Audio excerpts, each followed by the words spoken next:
¿Qué les parece si oramos? Porque precisamente como acabamos de cantar, nada podemos hacer sin Él.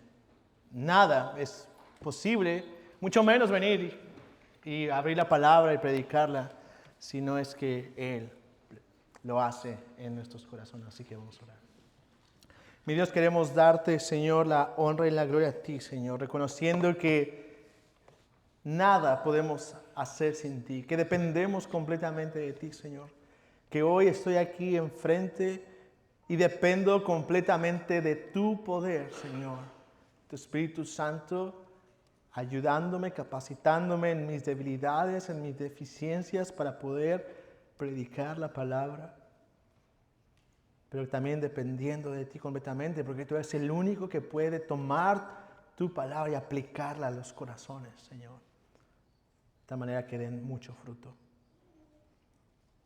Señor, te ruego, Señor, que hoy tú, por medio de tu palabra, la pongas en el corazón y eche raíz. De tal manera que cuando salgamos de aquí, esa palabra no sea arrebatada, perdida, sino que sea dando mucho fruto. Te lo pido, mi Dios, en el nombre de Cristo Jesús. Amén y amén.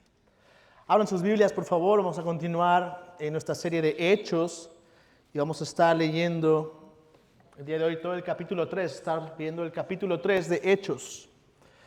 Y voy a pedirles que me sigan con sus vistas. Me voy a leer todo el capítulo. Capítulo 3 de Hechos.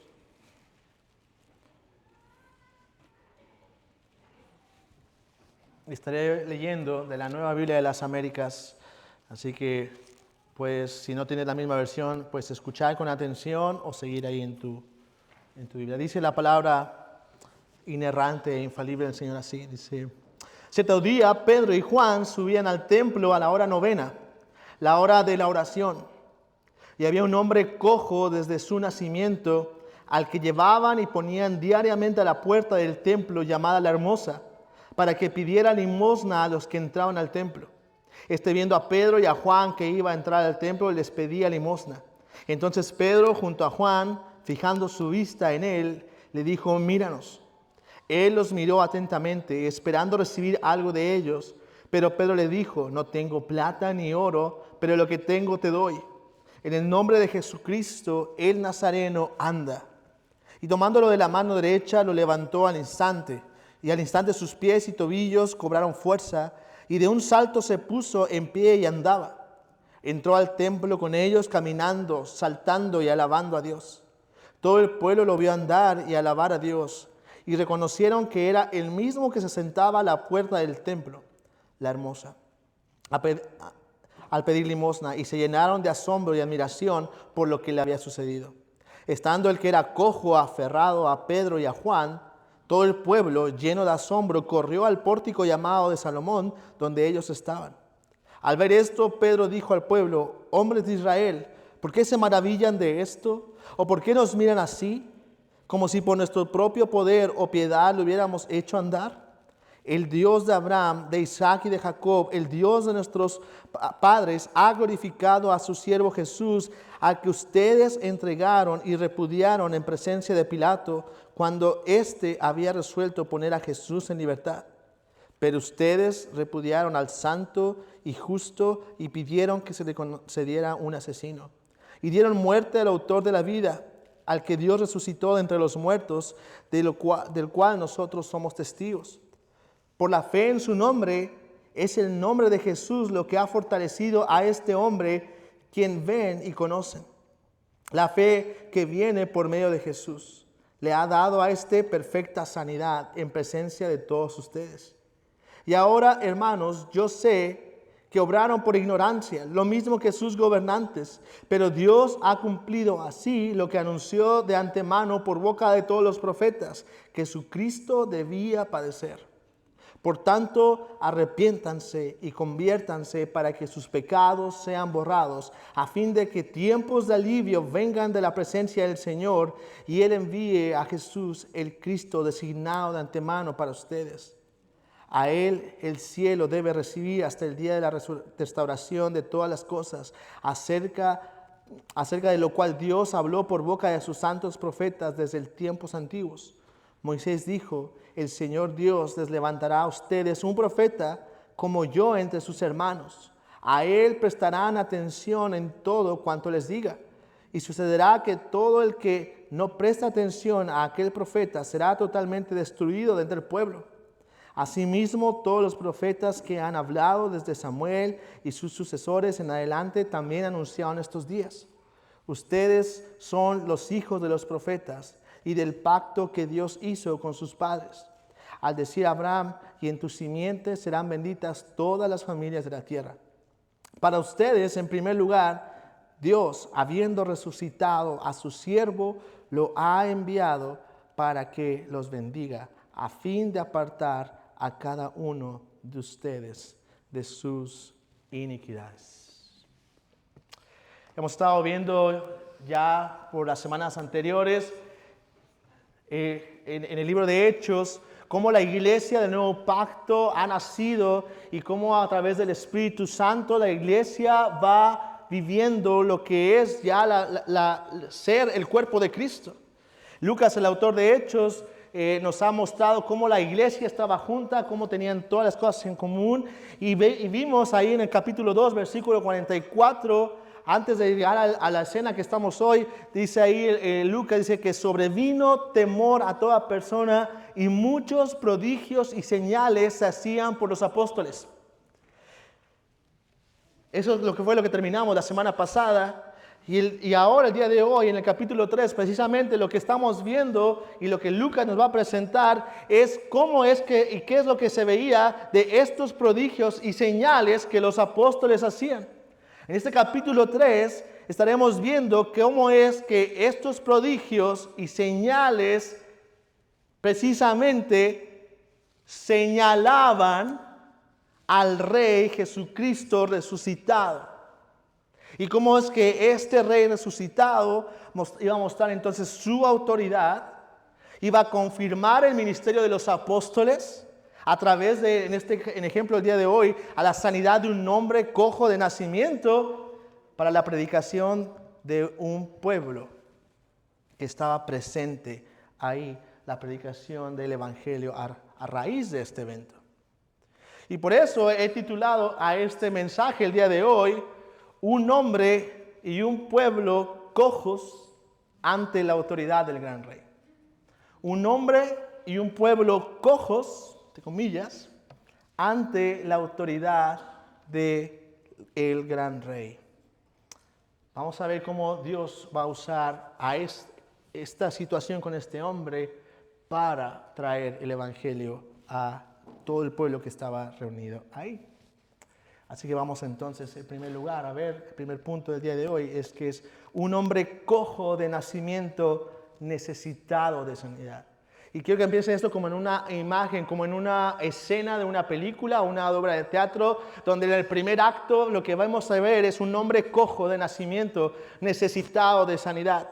Vemos ahí en el pasaje que acabamos de leer que en este escenario donde está Pedro y Juan, están subiendo al templo para la hora de la oración, dice, en el templo de Jerusalén, literal, y dice que estaban subiendo Pedro y Juan hacia el templo, y literalmente dice subiendo porque el templo se encontraba por encima de toda la ciudad.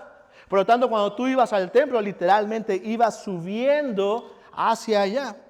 Lucas nos dice que esta era la hora novena, es decir, las 3 de la tarde, cerca de las 3 de la tarde, y ese es el tiempo de oración. Era uno de los tiempos que se hacían en el templo. Hacían uno en la mañana y otro en la tarde. Estos tiempos de oración eran no solamente un tiempo ya de una reunión de oración como la podemos tener a veces aquí en la iglesia, sino que este tiempo era el tiempo del sacrificio del tamid, que había sido establecido en Éxodo 29, 38 al 39. Escucha lo que dice el Señor ahí. Dice, esto es lo que ofrecerás sobre el altar: 2 corderos de 1 año cada día continuamente. Ofrecerás uno de los corderos por la mañana y el otro cordero lo ofrecerás al atardecer. Así que es en esa circunstancia que Pedro y Juan están yendo hacia el templo, porque esa era la hora en que los judíos iban al templo a celebrar este mandato también, y iban y aprovechaban también para la oración. Es este evento, esta escena o este escenario en el que Lucas nos presenta lo que va a pasar a continuación. Es importante entonces notar, y vemos ahí que mientras Pedro y Juan están yendo, se encuentran a este hombre cojo, que dice Lucas que era un cojo de nacimiento. Era un cojo de nacimiento, es decir, esta era una persona que desde que había nacido tenía un impedimento. Ahora, interesante que la palabra cojo, si lo vemos en el original, de acuerdo al contexto puede referirse a alguien que tenía una dificultad simplemente para caminar. Es decir, un cojo como tú y yo, que puede ser, a lo mejor caminar, pero tiene alguna deficiencia y vemos en su andar que no puede caminar. Pero también esta palabra, dependiendo del contexto, se puede usar para alguien que estaba totalmente imposibilitado para caminar. Un paralítico, podríamos decir, lo cual era el caso de este hombre. Deducimos esto porque dice nuestro texto que lo llevaban todos los días, lo ponían diariamente a la puerta del templo llamada La Hermosa para que pidiera limosna. Era alguien que no podía por sí mismo decir, bueno, hoy me toca ir, voy a limosna. No, tenían que llevarlo, no podía él caminar por sus propios medios. Así que este hombre, desde que había nacido hasta ese día, jamás había podido caminar. Este hombre estaba ahí pidiendo limosna.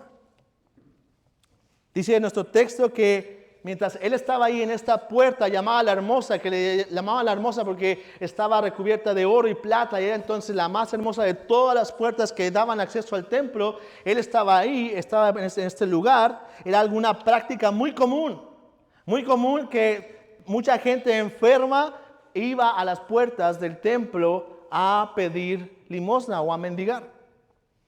Nuestro texto dice que entonces este hombre, mientras estaba ahí y estaba pidiendo la limosna, vio pasar a Pedro y Juan, y pasó algo que nunca le había pasado en su vida, seguramente. Dice nuestro texto que cuando Pedro iba pasando ahí, y Juan también, él le dijo al cojo, le dijo, míranos atentamente, no nomás así como en el original, no es como míranos así despectivamente, sino da la idea de que Pedro se acercó y le llamó la atención, le dijo, hey, mírame. Entonces dice que este hombre cojo que estaba en el piso, seguramente tirado, los miró atentamente y esperaba recibir algo de ellos. Obviamente, si tú estás ahí y eres un mendigo, y dice Lucas más adelante en el capítulo 4 que este hombre tenía más de 40 años. 40 años en esa misma dinámica, o por lo menos la mitad de su vida. No sabemos, a lo mejor puede ser desde muy niño que estaba ahí. Pero por lo menos una gran cantidad de tiempo él estaba ahí con la misma actividad, acostumbrado a estirar la mano y esperar que alguien se compadeciera de él. Así que él los mira atentamente, porque normalmente, y si tú has tenido la experiencia, y yo creo que eso a veces nos pasa, sobre todo en nuestros países, por lo menos en México me pasaba mucha gente pidiendo, llega un momento en que yo pensaba eso, y yo decía como con tristeza en mi corazón, decía, a veces llega un momento en que es como uno se hace tan frío y puede ver gente pidiendo y a veces ya no los mira o ya los rechaza porque con razón o no, ya uno está tan acostumbrado a ver gente así. Y seguramente la gente así también se acostumbra al rechazo muchas veces. Seguramente este hombre también ya estaba acostumbrado a eso. Acostumbrado a que gente pasara, le diera algo, a lo mejor sin mirarlo, sin decirle ninguna palabra. Y él está ahí, pero esta vez le dice a alguien, hey, mírame, míranos. Y dice que entonces él los ve atentamente y él está esperando, entonces imagino, se le ha de haber iluminado la cara, está estirando la mano para recibir algo, a lo mejor la primera vez en el día, no lo sé. Y escucha las gloriosas palabras de Pedro. No tengo plata ni oro. Ahora piensa en la condición de este hombre. Estás ahí tirado, imposibilitado para caminar por completo. Más de 40 años en esa condición. Hoy tú piensas en un paralítico y piensas en sillas de ruedas, en centros de rehabilitación, en centros de ayuda. En ese tiempo nada de eso existía. El destino de la mayoría de personas como él era estar tirado toda su vida mendigando, estirando la mano para recibir algo. Imagina a este hombre, probablemente más de la mitad de su vida había estado así en la entrada de ese templo. Y de repente dice, gracias Pedro, gracias por burlarte de mí. A lo mejor pensó, gracias, ¿no? O sea, qué buen chiste, ¿no? O sea, no tengo nada, no tengo para darte nada. ¿Para eso me dices? Probablemente eso pudo haber pasado en su cabeza inmediatamente, ¿no? Pero después de la gran decepción que probablemente este hombre cojo pudo haber tenido al escuchar las palabras de Pedro, escuchó las palabras que seguramente jamás, después de ese tiempo, olvidó en su vida. Dice, Pedro le dijo, no tengo plata ni oro, pero lo que tengo te doy. En el nombre de Jesucristo, el Nazareno, anda. Nosotros lo leemos hoy muy rápido y muy sencillo, pero no fue así. No fue rápido en el sentido como lo leemos nosotros y no fue sencillo como lo leemos nosotros. Dice en nuestro texto que el apóstol Pedro lo tomó de la mano derecha y es cuando ocurre el milagro que le dice Lucas.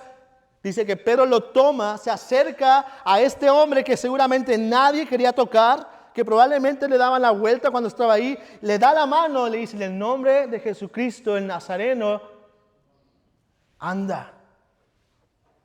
Dice Lucas que entonces, inmediatamente después de que lo tomó y lo jaló seguramente, sus pies, sus tobillos cobraron fuerza y de un salto se puso de pie y empezó a andar.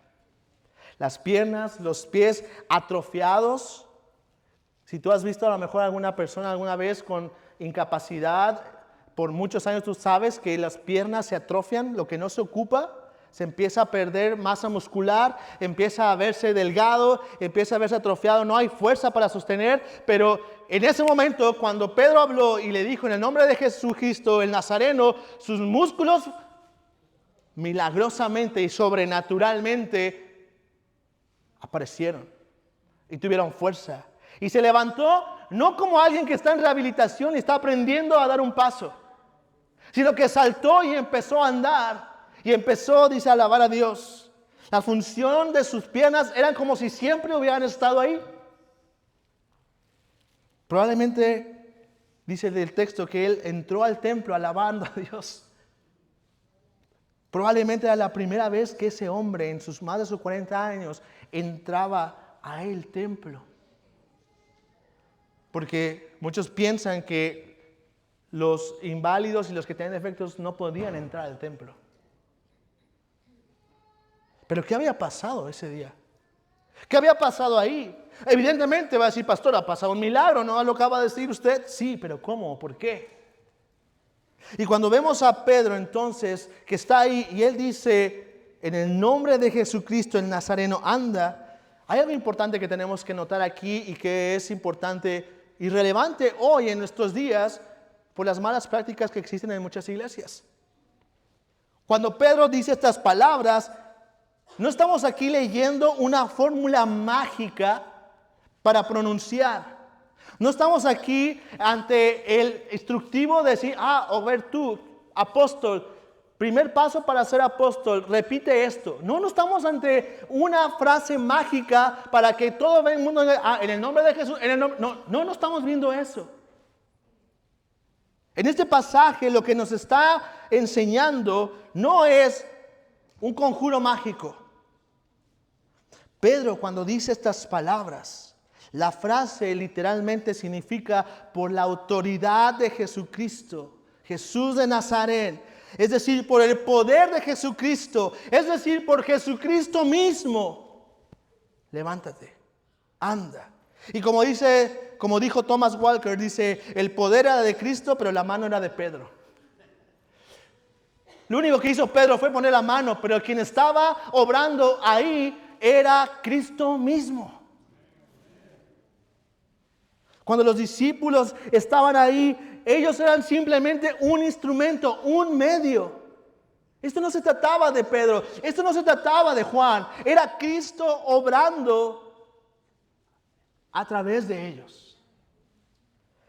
De hecho, esta imagen de este cojo sanando y saltando, entrando al templo a alabar a Dios, recuerda mucho cuando los discípulos de Juan el Bautista están ahí, empezando el misterio de Jesús y van, y Juan los manda a preguntarle a Jesús, hey, dinos que Juan, nuestro maestro, dice que si tú eres el Mesías, y ve lo que le responde Jesús.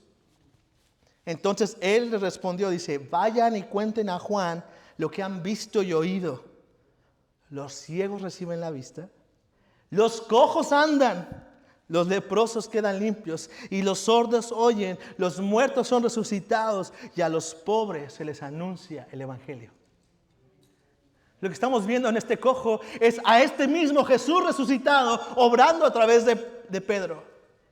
Este hombre cojo saltando es no solamente ha estado agarrando a Pedro, sino que ha disfrutado, ha experimentado al mismo Jesús de Lucas 7 en Hechos 3.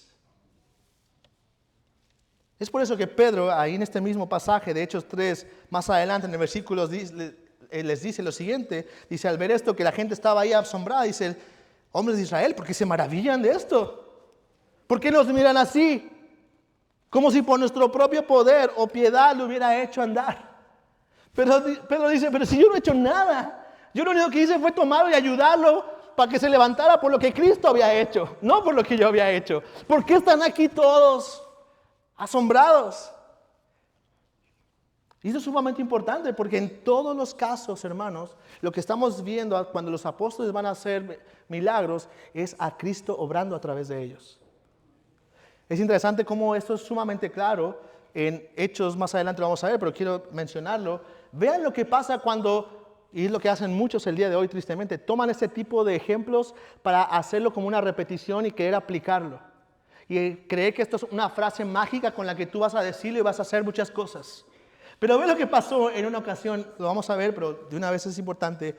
Ve en Hechos 19, 11 al 16, cuando Pablo está haciendo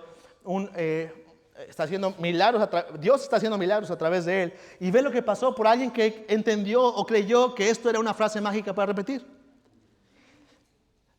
Hechos 19, 11 al 16, escucha con atención. Y dice, escucha cómo empieza el texto. Dios hacía milagros. No dice los apóstoles, no dice Pablo, no, Dios hacía milagros extraordinarios por medio de Pablo. De tal manera que incluso llevaban pañuelos o delantales de su cuerpo a los enfermos y las enfermedades los dejaban y los malos espíritus se iban de ellos. ¿Te das cuenta? Pero no era Pablo, era Dios. Pero también algunos, escucha entonces, pero también algunos de los judíos, exorcistas, ambulantes, trataron de invocar el nombre del Señor Jesús sobre los que tenían espíritus malos, diciendo, les ordeno que salgan en el nombre de Jesús a quien Pablo predica. Acto seguido, versículo 14, 7 hijos de una tal Ezeba, uno de los principales sacerdotes judíos, eran los que hacían esto. Pero el espíritu malo le respondió, a Jesús conozco y sé quién es Pablo, pero ustedes, ¿quiénes son? Pero dije las palabras, ¿no? Pero dije el conjuro. No. ¿Y ustedes qué?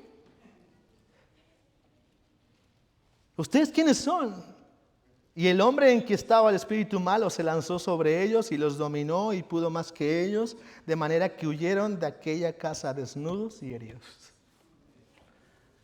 Oh, mi hermano, esto no se trata de un hombre. Mis amados hermanos, ningún hombre ha sido en toda la historia de la humanidad, aparte de Jesús, la fuente o el agente de un milagro. Todo hombre, aún los apóstoles, no fueron más que viles, porque eran pecadores, pero redimidos, pero pecadores, instrumentos en las manos del Dios Todopoderoso. Más que viles instrumentos. Y todo hermano, el que se para en este lugar, no es más que un vil instrumento del Señor. Como dice el pastor Miguel Núñez, todo el que está aquí eso es siempre un aspirante a siervo inútil. Eso es lo que somos. Hermanos, donde tú veas un ministerio donde gira alrededor de una persona que está parada aquí, donde tú veas un ministerio, una iglesia, lo que sea, donde gira alrededor del nombre de una persona aquí, huye de ahí. Porque esto no se trata de ningún nombre, no se trata de Pedro, no se trata de Juan, no se trata de Pablo, se trata de Jesucristo y este resucitado.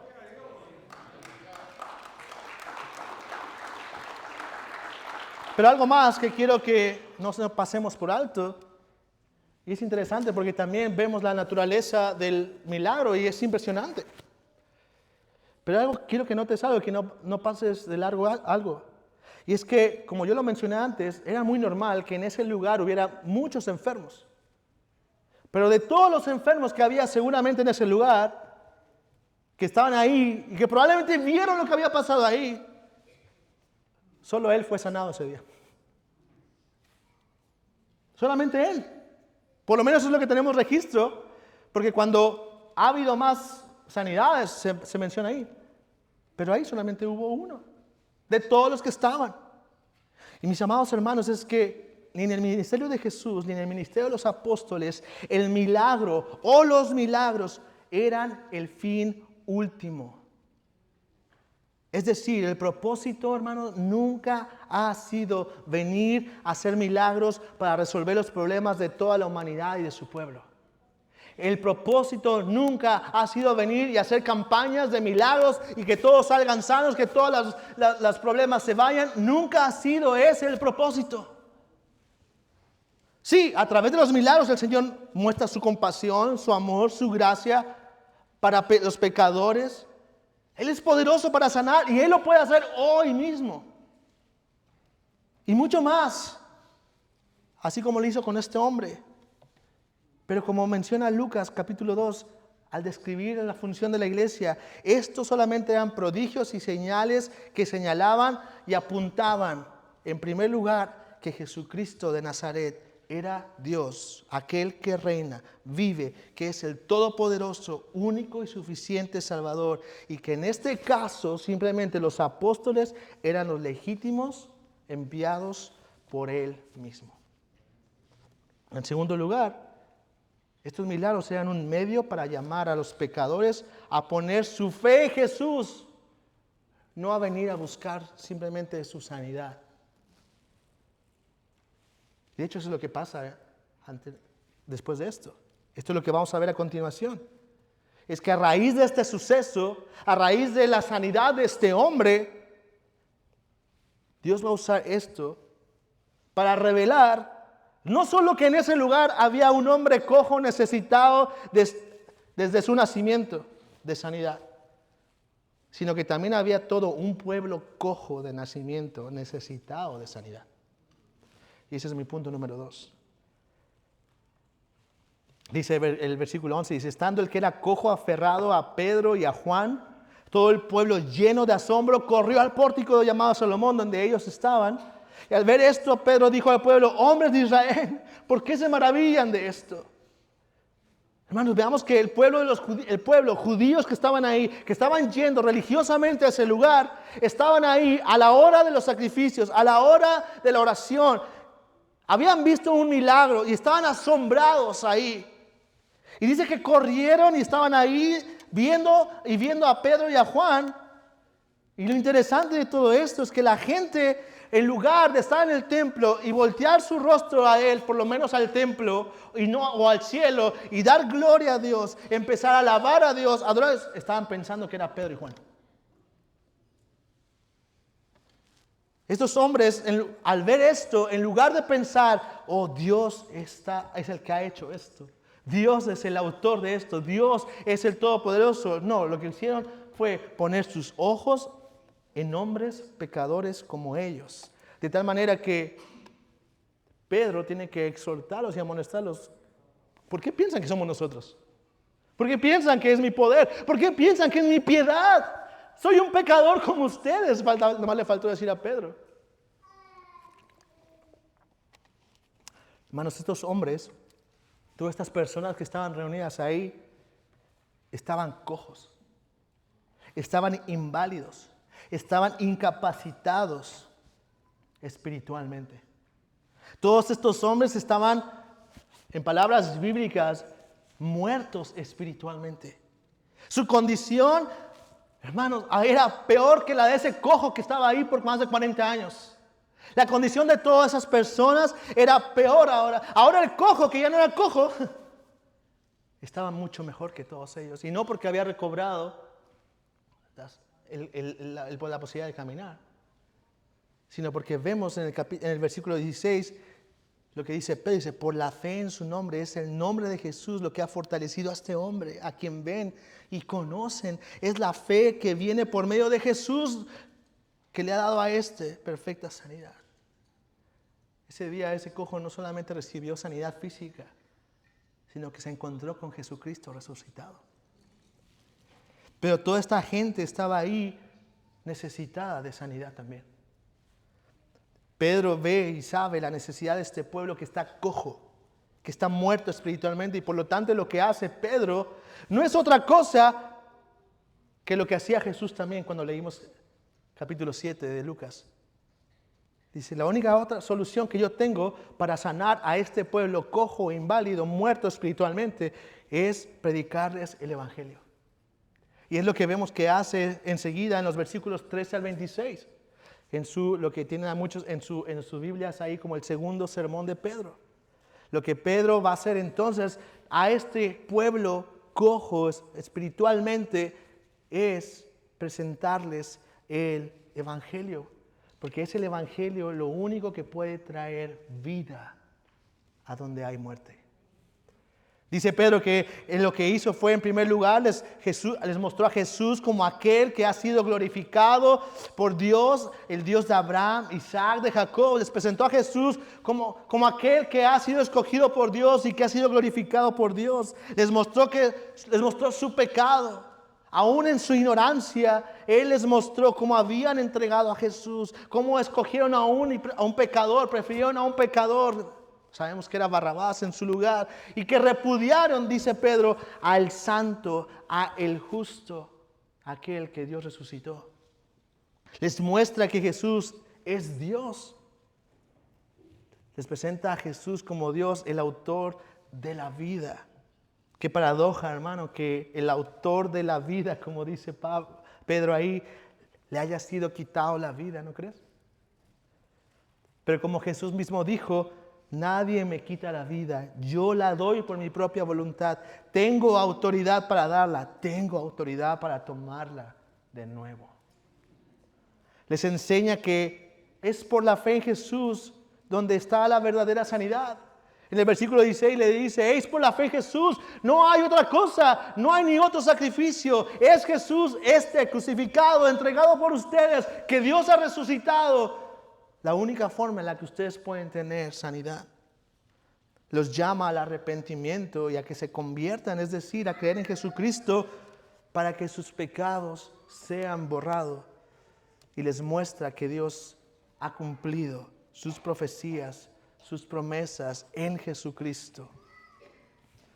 En Jesucristo Él ha cumplido todo. Promesas hechas desde Abraham, Moisés, todos los profetas, en Jesucristo han sido cumplidas. Que debía padecer en un madero, resucitar al tercer día. Recordemos que Pedro le está hablando a judíos que conocían la ley, judíos que conocían la Torá, conocían las promesas, conocían las profecías, conocían todo, pero tenían un problema. No creían en Jesucristo como el Mesías. Dios hecho carne, que había muerto por los pecados, resucitado al tercer día para que todo aquel que se arrepienta y cree en Él tenga, como dice Pedro, alivio, es decir, seguridad de la vida eterna. Por eso cierra Pedro al final, dice, para ustedes en primer lugar, Dios habiendo resucitado a su siervo, lo ha enviado para que los bendiga a fin de apartar a cada uno de ustedes de sus iniquidades. Por eso el apóstol Pablo en Romanos dice, porque no me avergüenzo del evangelio, porque esto es poder de Dios para salvación. Primeramente, ¿a quién? Al judío, porque los judíos sabían todo esto. Los judíos tenían toda la ley, tenían todo, pero no creían en Jesús. Pedro lo que está haciendo es predicarles, presentarles a Jesús. Hermanos, pero ese día, no solamente un cojo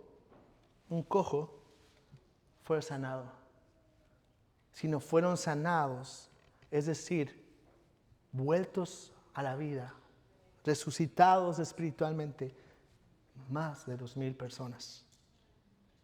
Ese era el propósito de hacer ese milagro. No era simplemente darle la posibilidad de caminar a un hombre. ¿Ves lo que dice el apóstol en Lucas ahí, en el capítulo 4, versículo 4 ahí? Seguidamente dice, pero muchos de los que habían oído el mensaje,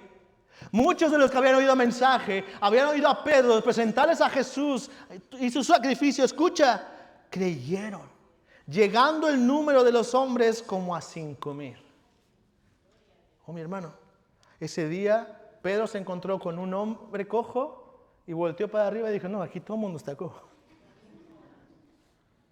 Y ese día, más de 2,000 personas recibieron sanidad. No la sanidad física, hermano, porque este hombre cojo seguramente algún otro día se cayó, algún día se raspó, algún día se fracturó, murió. Pero ahora vive. Vive por la eternidad. Mi hermano, quiero terminar llamando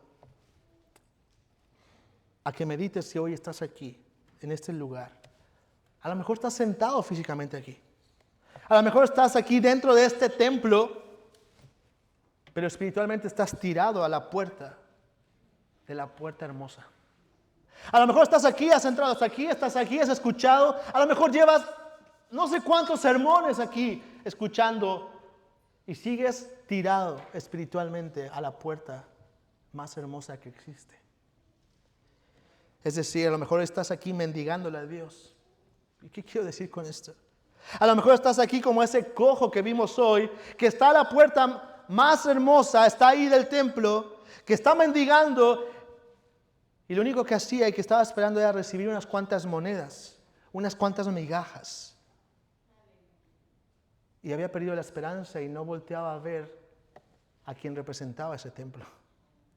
A lo mejor hoy tú estás aquí y estás mendigando delante de Dios y estás aquí pidiendo que te resuelva X problema, que te dé el trabajo que quieres, el dinero que necesitas, creyendo que si Él resuelve eso, que si Él resuelve tu problema, creyendo que si Él soluciona lo que tú quieres, estarías bien.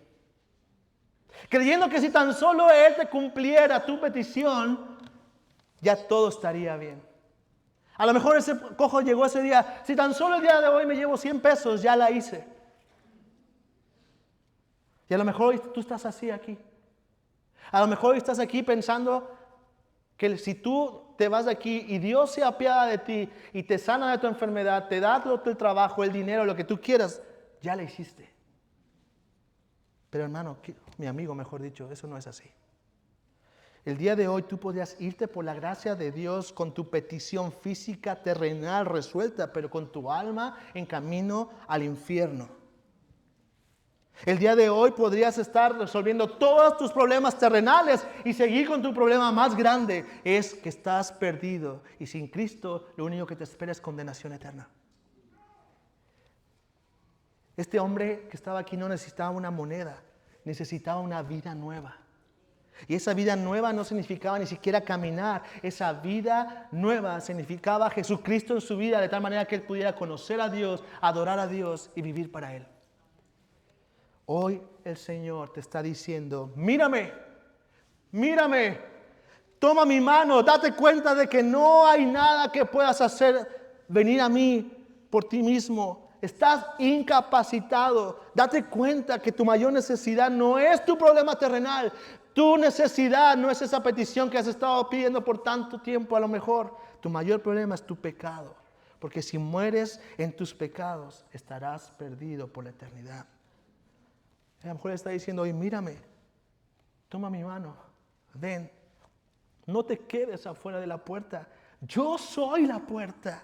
Si alguno entra por mí, será salvo, dice el Señor Jesús.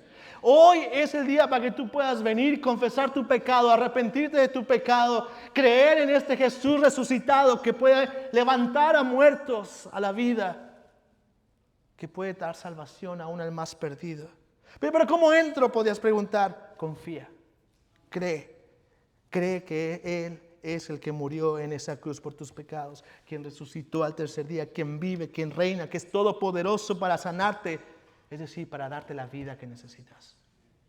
Este Jesús es el que te dice, entra por mí y encontrarás salvación. Entra por mí y encontrarás pastos verdes donde descansar. En medio del valle de sombra y de muerte, yo estaré contigo. Mi vara y mi cayado te infundirán aliento. Ven y entra. Mi amigo que estás aquí hoy, entra por la puerta hermosa que es Jesucristo. Entra por esa puerta. No te vayas sin ella. No te vayas. No necesitas más, no necesitas otras cosas. Necesitas a Cristo y a solamente Él. No esperes a estar en el suelo literalmente. No esperes estar en una cama de hospital.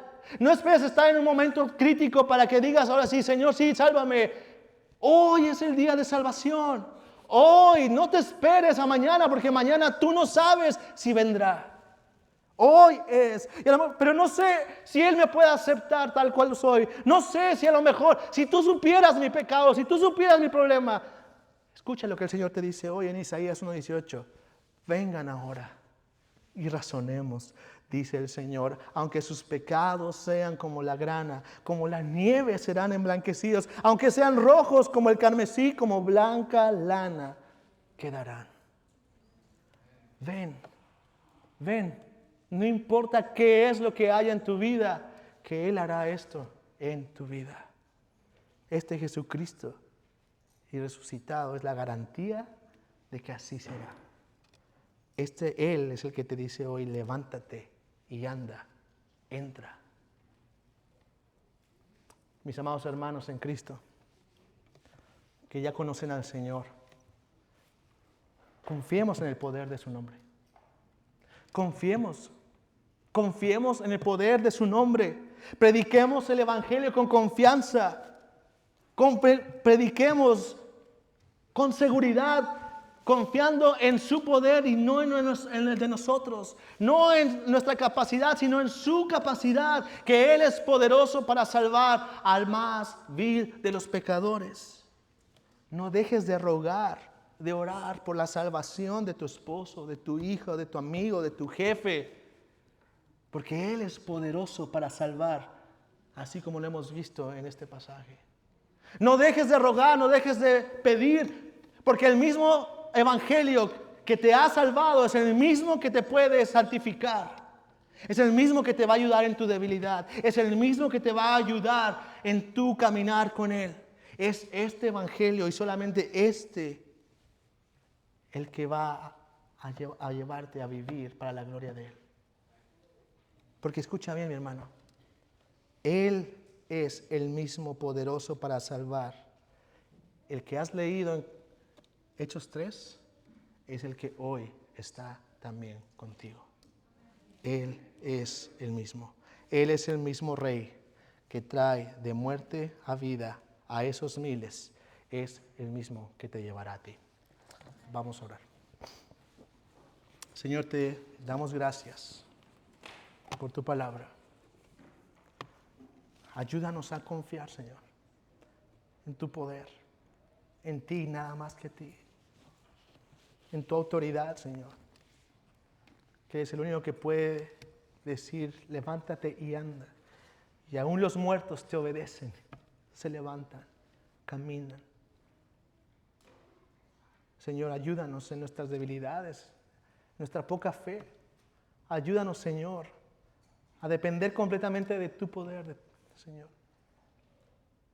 Ayúdanos cuando tengamos que compartir el Evangelio y el temor quiera apoderarse de nosotros. Recordar que tú eres el Todopoderoso. Por lo tanto, podremos compartir el Evangelio fielmente. Ayúdanos, Señor, y que tu nombre sea exaltado y glorificado así como lo fue en ese momento en Hechos 3, que sea también en nuestras vidas. En Cristo Jesús.